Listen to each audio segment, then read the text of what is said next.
After the massacre, humanity strikes back. The mask of mercy is gone. The morning started like any other on the colony world of Arden. Sunlight reflected off the glass domes of the city, and the soft hum of hovercars filled the air. People went about their lives. Children ran to school. Merchants opened their stalls. Jack Morrow, a rescue pilot, checked his shuttle for the day's training run. He had flown hundreds of missions, but today felt ordinary. He thought about returning home for dinner, maybe seeing Clara Bennett, the doctor he often helped with medical drills. Jack did not know that ordinary would end in a single night. At first, there were alarms. Faint at first, then screaming loud enough to shake buildings. An alien coalition, unknown to humans before, attacked without warning. Massive ships appeared in orbit, their dark metal gleaming against the sun. Cities were hit by energy blasts. Defense drones tried to respond, but they were no match. Buildings fell like toys, and fires spread across streets where families once laughed. Jack tried to contact command. All channels were silent. The communication satellites were destroyed. He looked out the viewport as fire and smoke rose from the city below. He saw ships swoop down, dropping strange machines that moved on legs, firing at anything that moved. Humans had no time to understand the weapons. Only panic and death surrounded them. He heard a voice over the emergency frequency. Weak, but urgent. It was Clara. "Jack, if you can hear me, get to the North Dome. Save who you can." He pushed the shuttle controls to maximum speed, dodging falling debris and small attacks from alien fighters. The city below was burning, and everywhere he looked he saw people running for cover, screaming, hiding. Jack landed near the North Dome, his shuttle trembling from near misses. Inside the dome, chaos ruled. Civilians huddled in corners, some bleeding from burns and cuts. Clara worked quickly, helping the injured. She had no time to cry. She had never seen so much death at once. She looked up when Jack arrived, relief crossing her face for a moment before despair returned. "Jack, thank God," she said. "So many are dead. So many are gone. We can't think about that now. We need to get survivors out before the aliens come back." He had watched the massacre from orbit. His hand shook as he activated a small transport ship. I can get people to the escape stations," he said, "but we have to move fast. Let's go. We don't have much time." The three of them moved through the city, lifting debris, carrying the injured, and helping terrified families into transport shuttles. Outside, alien ships circled like predators. The humans were tiny, fragile creatures, but they fought back in small ways. Jack's shuttle fired warning shots, scaring off some of the smaller alien drones. Clara kept calm, treating wounds with what little supplies remained. Ethan guided the ships through hidden paths, avoiding main streets destroyed by blasts. Despite their efforts, they could not save everyone. Families were separated. Buildings collapsed on people hiding inside. The screams haunted Jack, echoing in his ears even as he moved to help others. Clara tried to hold herself together, but every child she could not reach left her heart heavier. Ethan was quiet, but his eyes betrayed his sorrow. He had watched from above, powerless, as the massacre began.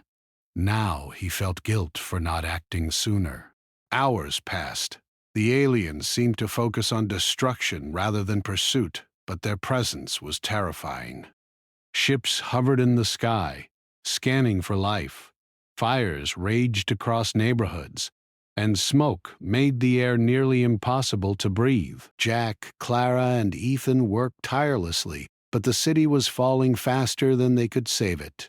Finally, They reached the main escape station. Shuttles lined the landing pads, many damaged, some destroyed. People tried to board in panic. Jack helped a family onto a ship, then turned to see Clara helping an elderly man climb the stairs. Ethan ran to restart a shuttle engine, fingers flying over controls. Jack's heart sank when he saw the alien fleet moving closer. A massive ship descended, its shadow covering the station. Energy weapons fired, and several escape shuttles exploded before they could leave. Jack pushed his shuttle to the edge of capacity, taking off as others screamed below. Clara and Ethan managed to get aboard, just as another blast shook the station. They flew into the atmosphere, leaving the burning city behind. Below, the lights of Arden dimmed, swallowed by smoke and fire. Jack stared out the viewport, his hands trembling. We did what we could," he whispered. Clara shook her head. "We lost too many. Too many. And for what?" "What did we do to deserve this?" Ethan stayed quiet, looking out into space. "They saw mercy as weakness," he said finally. "They thought we would never fight back. They thought kindness made us soft. They were wrong." The shuttle moved through dark space, carrying survivors burned by grief and shock. No one spoke much. Everyone was too busy trying to hold on to life, to hold on to sanity, to hold on to hope. Jack knew the galaxy had changed in one night. Humanity's trust was gone. Their kindness had been repaid with blood and fire. The survivors reached a distant moon, where a temporary refuge had been prepared. It was small, hidden, with minimal supplies, but it was safe for now. Jack, Clara, and Ethan helped people inside, setting up medical stations and sleeping areas. Children cried, their parents silent, their homes gone. The adults looked at Jack and Clara with a mix of gratitude and despair. That night, Jack sat alone outside the shelter, looking at the stars. He thought about the colonies they had built, the years of exploration, the peace humans had offered to others, and he thought about the people lost, the lives snuffed out in moments, the screams he could not forget. Clara joined in, sitting in silence. Finally, she said, "We survived, but everything we knew is gone." "Mercy, it is gone too." Jack nodded. "The mask is gone. And now?" "We have to survive in a galaxy that thinks it can destroy us without consequence." Ethan appeared beside them, his eyes dark. "We can survive. We will. But we have to change. We have to prepare. The galaxy must learn that humanity does not forgive blindly." They sat together, watching the stars. The fire of Arden still burned far below, a reminder of what they had lost.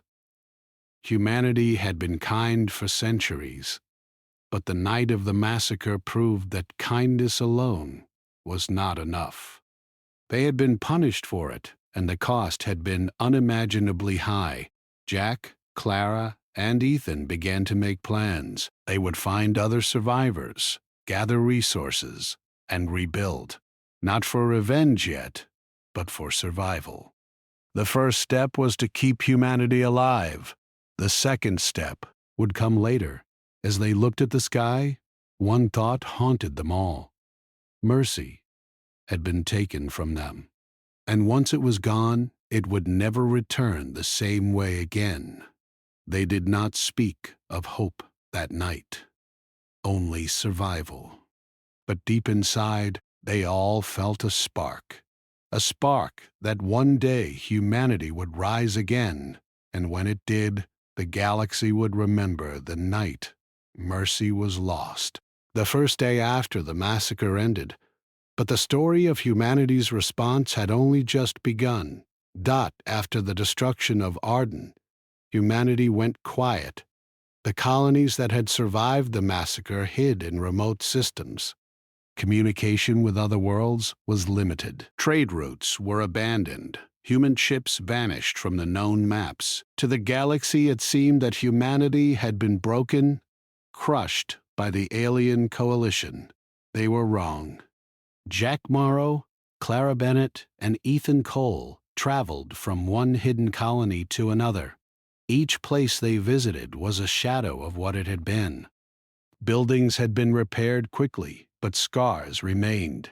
Survivors told stories of loved ones lost, of cities destroyed, of skies filled with alien ships. Each story hardened Jack's resolve. He could not let mercy make them weak again. "We cannot let the galaxy think we are helpless," Jack said one evening as they rested in a small hidden station orbiting a gas giant. The station was barely more than a metal shell, but it offered safety. "If they think mercy is weakness, they will come for us again." Clara nodded. She had set up small medical stations in each hidden colony. She treated wounds, yes, but she also trained others. She taught people how to handle emergencies, how to survive attacks, how to keep hope alive even when despair pressed down. She knew that survival alone would not be enough. Humanity had to be ready to fight if needed. Ethan worked in secret shipyards, hidden in asteroid fields. He repaired old ships and designed new ones. The new designs were simple, practical, and deadly. Speed was favored over comfort, maneuverability over decoration. They were ships built to survive, to strike, and to escape. As months passed, the survivors began to organize. Children grew stronger, learning skills their parents had never imagined teaching so young. Adults trained in combat, repair, and piloting. Humanity had been soft once because the galaxy had allowed it. Now, every human learned to fight, to defend, to never be surprised again.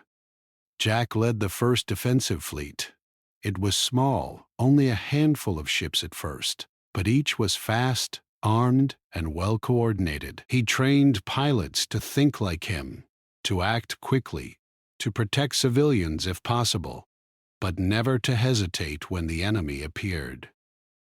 Clara's medical teams worked alongside them. She designed small kits that could save lives, even in the worst conditions. She refused to treat alien prisoners at first, focusing entirely on human survival, but she knew that someday strategy might require a different choice. Ethan's ships were tested in simulated battles. Each exercise taught humans to react faster than their enemies, to think ahead, and to strike where it hurt the most. He added cloaking systems, silent engines, and emergency escape pods. No alien fleet would know humanity's strength until it was too late. Years passed. Humanity built quietly. The galaxy did not notice. Alien trade ships passed by hidden colonies, thinking humans were gone.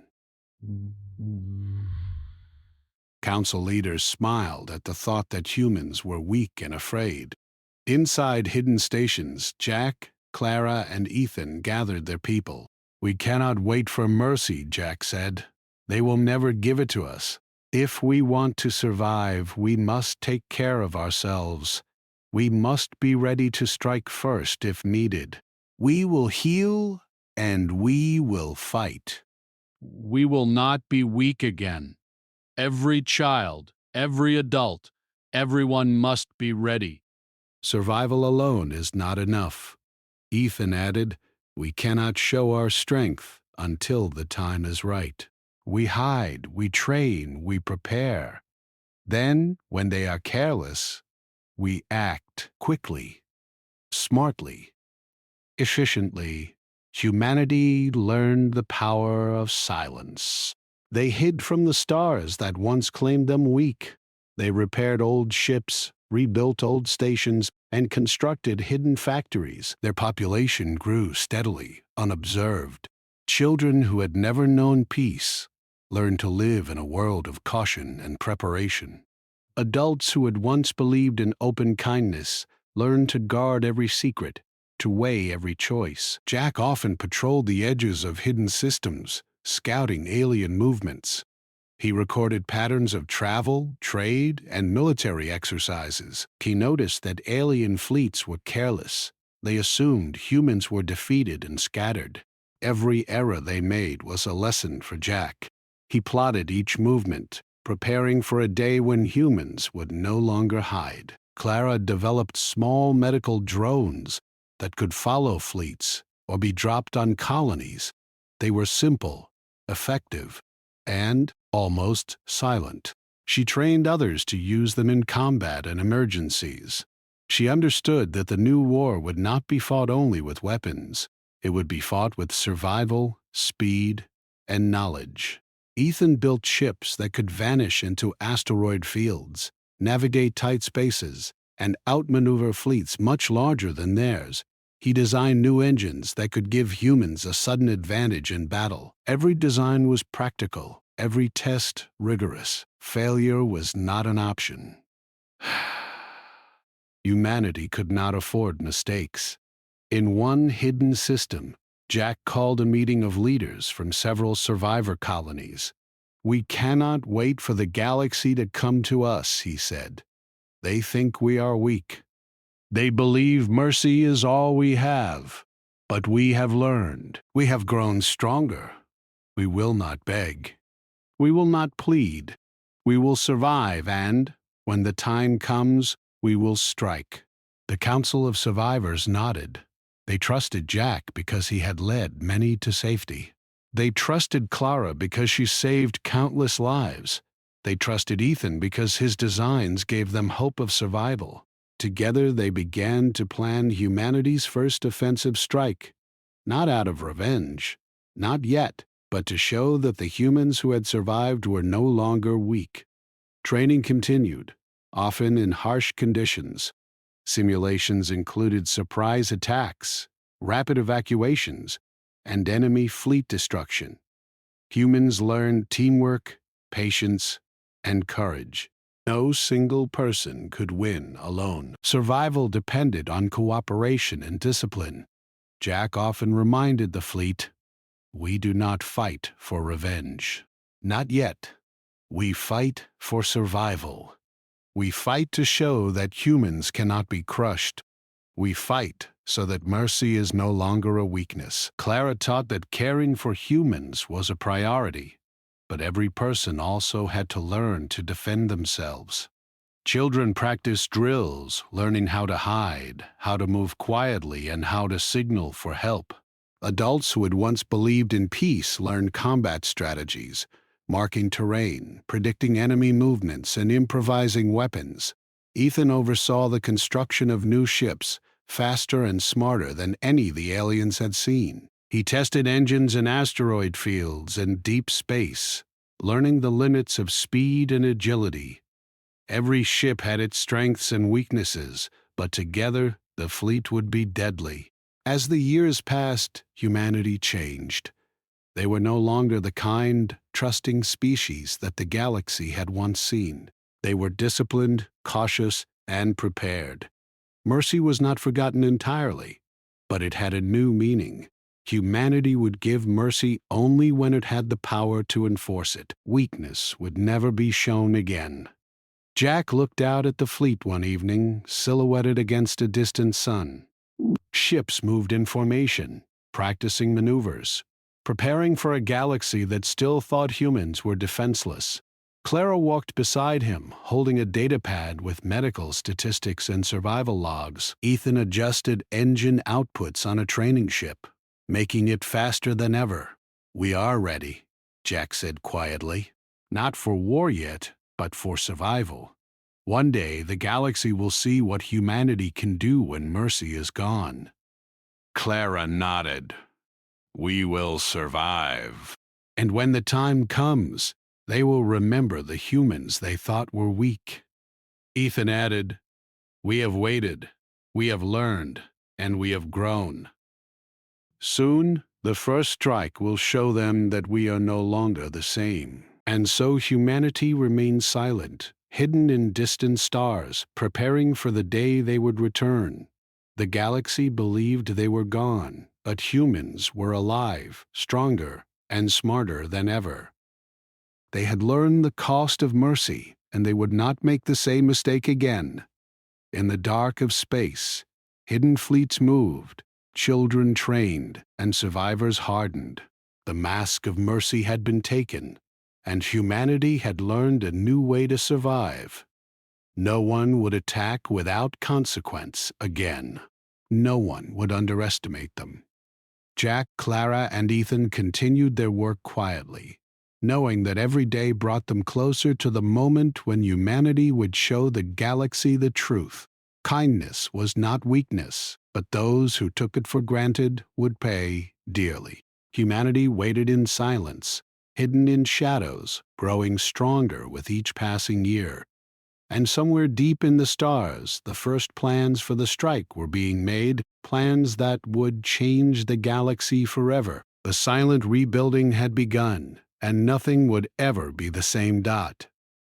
Jack Morrow stood on the bridge of his ship, watching the stars. The hidden human fleet had grown stronger over the years.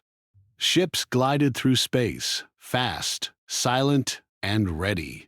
The galaxy still believed humans were weak, but Jack knew the truth. They were ready to strike. "All systems ready," Ethan Cole said beside him, checking engine outputs. "Ships are in position, everyone is ready." Clara Bennett nodded, holding a small datapad with medical supplies and survival plans. "We have trained our people well. They know what to do. No mistakes this time."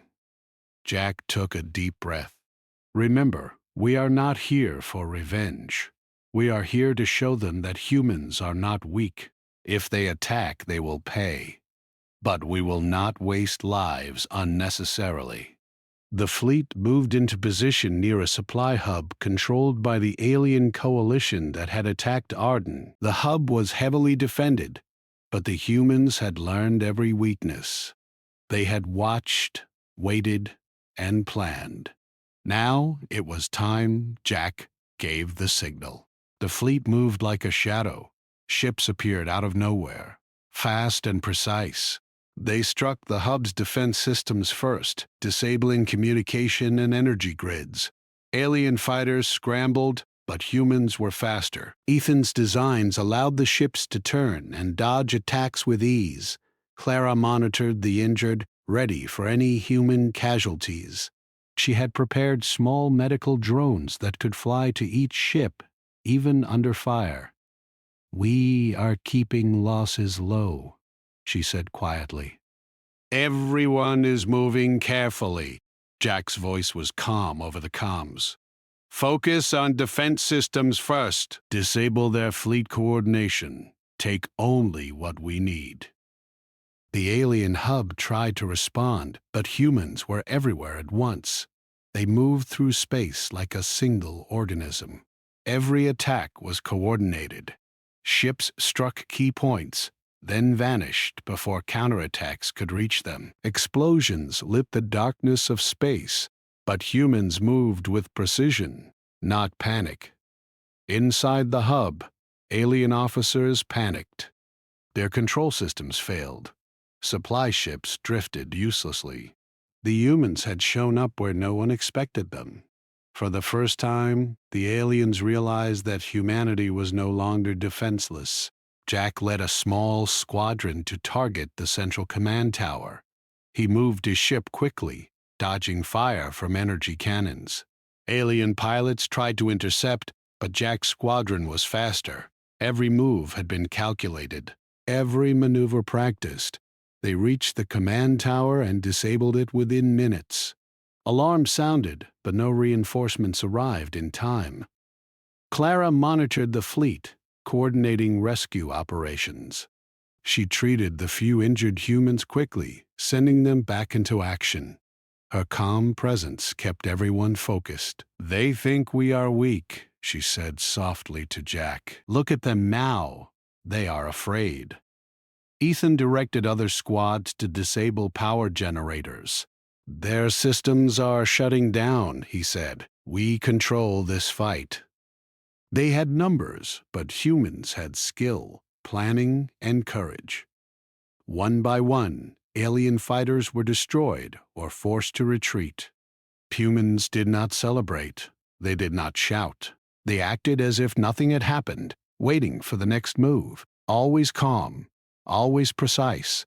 In orbit around the hub, civilians trapped by the attack were rescued. Jack ensured no human was left behind.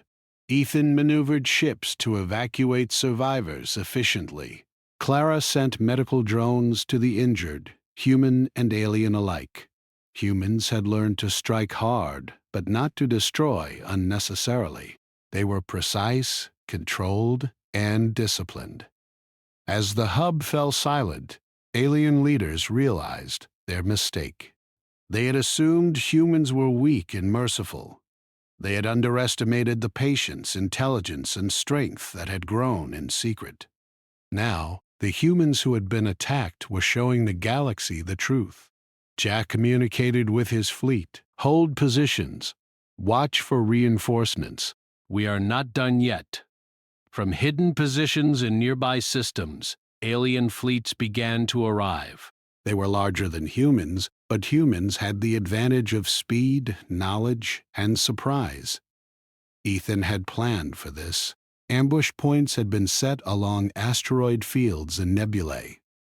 The humans waited silently. As alien ships entered the trap zones, humans struck. Missile volleys and energy blasts disabled engines and shields before the aliens could react. Jack's squadron moved through the chaos, striking key targets. Humans were precise. Alien fleets scattered, confused, and disorganized. Clara monitored the fleet, treating human pilots injured in skirmishes. She also observed captured aliens. She refused to heal enemy soldiers who had committed atrocities, focusing only on humans for now. She understood the power of discipline and control in war. Ethan guided another squadron to attack supply ships. Without fuel, they cannot fight, he said. We are cutting their power quietly and efficiently. Jack looked at the battlefield. Humans were moving as one, careful and strategic. They did not waste energy or lives. They struck where it mattered most. Alien fleets were confused, demoralized, and terrified. The galaxy was beginning to learn fear. In the aftermath of the first strike, Jack gathered his team. We have shown them what humans can do, he said. We did not need to destroy everything, only to show that we are not weak. The galaxy will remember this night. Our people are safe. Survivors are evacuated. We did what we could to minimize human loss, Ethan added, and our enemies are learning. They will think twice before attacking us again. The humans returned to hidden systems, leaving minimal traces. Alien fleets were damaged but not destroyed. Messages of the attacks spread across the galaxy. Rumors of silent, precise human strikes reached every corner. Humans were no longer seen as weak or merciful. They were clever, patient, and deadly when forced to fight. Jack, Clara, and Ethan met again in the command center of a hidden station. This is only the beginning, Jack said. We have shown them what humans can do. Next, we will strike larger targets, but carefully. The galaxy must understand that we will never be defenseless again. But Clara looked at him. They will remember the civilians they killed. They will understand that mercy taken from humans is dangerous. Ethan smiled faintly. And we have learned from every mistake. We are not just fighting back. We are teaching a lesson they will never forget. Humans continued their quiet campaign, striking where it mattered, always precise, always careful. The galaxy began to whisper about the humans who had been attacked and survived. Every fleet movement, every destroyed supply hub, every silent strike spread fear. Jack watched the stars from the bridge. "We are not vengeful yet," he said softly. "We are disciplined. Patient. We will fight when we must, and we will strike where it counts." Clara and Ethan understood. The humans who had survived the massacre were no longer weak. Mercy had been lost, but humanity had gained strength, patience, and skill. The first strikes had shown the galaxy the price of underestimating them. As they prepared for the next phase of their campaign, humans continued to grow stronger, faster, and smarter. The galaxy had learned one thing: mercy was not weakness, but the loss of it made humanity unstoppable. Jack, Clara, and Ethan looked at the stars, ready for the battles to come. Humans had survived, learned, and struck. The galaxy had begun to fear them, and this was only the beginning. Jack Morrow stood on the bridge of the flagship, watching the stars. The human fleet had grown even stronger since the first strikes. The alien coalition had tried to regroup, but humans had learned their weaknesses. Now the galaxy could no longer ignore humanity. "Reports are coming in," Ethan Cole said, pointing at the display. "Multiple alien fleets are retreating. Supply lines are broken. Colonies are surrendering peacefully rather than fight. They know what we can do." Clara Bennett moved beside them, holding her datapad. "And humans are safe. Survivors are growing stronger every day. The galaxy will not mistake mercy for weakness again." Jack nodded. "We have waited, trained, and struck. Now we decide how the galaxy will remember us. The council will come to us. We must show them humanity cannot be pushed aside." Soon, envoys from the Galactic Council arrived. They came in sleek ships, careful not to provoke the humans. The Council sent messages of apology, asking for peace and promising not to attack human colonies again. Many species joined the Council's request, hoping to avoid further losses. Jack, Clara, and Ethan gathered in a neutral space station to meet the envoys. Humans were calm but firm. Jack spoke first. "We have survived your attacks. We have rebuilt in secret. We have struck back to show you that humanity is not weak. Words are no longer enough." The council leader, a tall alien with green skin and large eyes, bowed slightly. We underestimated your species. We thought you weak, merciful, and slow to act. We were wrong. Please, let us negotiate peace. Peace is possible, but we will no longer kneel. Any species that threatens human lives will face consequences. Your apology is noted, but actions matter more than words. We saved as many lives as we could during your attacks. We treated our people, but many of your soldiers were left alive only because we focused on humans first. Mercy does not mean weakness." Ethan added, "We have shown restraint, but humans are no longer unprepared. Your fleets have learned fear. The next time we will strike decisively." The council looked uneasy. Alien species whispered among themselves.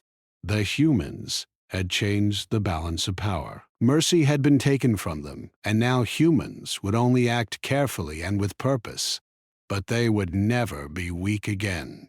Jack continued. "We will not rule the galaxy. We will not conquer. But any species that attacks humans will pay the price. The mask of mercy is gone. Do not test us." The Council's message was clear. Humanity demanded respect. The galaxy had learned a hard lesson. Humans had shown patience, skill, and restraint. They had struck only when necessary, but the knowledge of human power would not be forgotten. In the following months, humanity solidified its hidden colonies and fleets. Humans continued to train, to build, and to prepare. The galaxy no longer assumed mercy meant weakness. Humans had shown what patience, intelligence, and skill could achieve. Jack often patrolled the edges of known space, watching alien movements. How? Every fleet movement was recorded, every change in strategy noted. Humanity would not be caught unprepared again. The first strikes had been warnings, but they were not the end. Clara oversaw medical stations and training programs. She taught young humans how to survive, heal, and fight. She reminded them of the massacre, the lives lost, and the lessons learned. Humans would never forget the cost of misplaced trust. Ethan designed new ships, faster and more advanced. He tested new weapons and engines. Every ship was ready for survival and combat. Humans had learned to adapt and improve with every challenge. Rumors of human power spread across the galaxy. Alien leaders whispered in fear of sudden, precise strikes. Humans had become a species to respect. They were no longer the forgiving humans the galaxy had known. They were disciplined, patient, and deadly when necessary. One evening, Jack, Clara, and Ethan stood together in the observation deck of a hidden station. Stars shone silently outside. They remembered the massacre that had begun this path, the loss of thousands of lives, the burning of colonies, and the night mercy had been taken. Jack spoke quietly. "We survived, we rebuilt, we struck, and now the galaxy knows not to test us. Mercy may be gone, but we are still human. We do not enjoy killing. We do not seek conquest. We only act when necessary, and with precision." Clara nodded. "Humans are kind by choice, not weakness. We have learned that mercy without strength can be deadly." "We will not make that mistake again," Ethan added, "and the galaxy has learned that lesson too. Fear is not the same as hatred. We do not hate unnecessarily. We only act to protect ourselves and those who cannot defend themselves." The galaxy slowly adjusted to this new reality. Alien species respected human boundaries. Attacks ceased. Communication lines opened cautiously.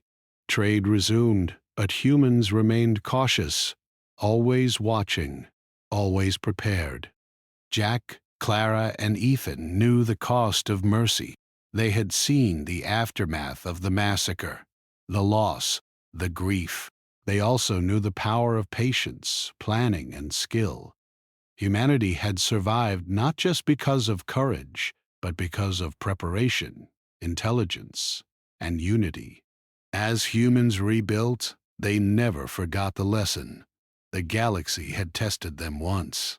Mercy had been taken, and humans had responded with strength. The mask was gone, but humans remained true to themselves. They had learned to survive, to strike when needed, and to protect their own. The story of the massacre became a warning across the stars. Humans were no longer seen as soft or helpless. They were patient, disciplined, and precise. They struck only when necessary, but when they did, the galaxy remembered. Jack looked out at the stars one last time that evening. "We will survive," he said. "We will protect our own. And if mercy is taken from us again, we will act. Carefully, efficiently, and without hesitation. Humanity has learned its lesson, and we will never forget it." Clara and Ethan stood beside him. Together they watched the stars, thinking of the past, the present, and the future. Humans had survived, rebuilt, and struck. The galaxy had learned a lesson in patience, skill, and the cost of underestimating humanity. The mask of mercy was gone, and the humans who wore it would never be the same. The galaxy would remember.